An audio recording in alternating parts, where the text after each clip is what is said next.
సంగారెడ్డి పట్టణంలో TPCC working president Jaggareddy ఆధ్వర్యంలో బోనాల పండుగ అత్యంత వైభవంగా సాగింది.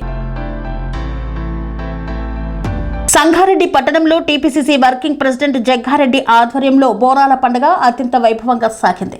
గత 40 ఏళ్లుగా ఈ ఉత్సవాలను ఆయన నిరంతరాయంగా నిర్వహిస్తున్నారు. ఈ సందర్భంగా జగ్గారెడ్డి నివాసం నుండి భవానీ మందిర్ మీదుగా దుర్గమ్మ గుడి వరకు నిర్వహించిన శోభయాత్ర భక్తి శ్రద్ధలతో కోలాహలంగా సాగింది.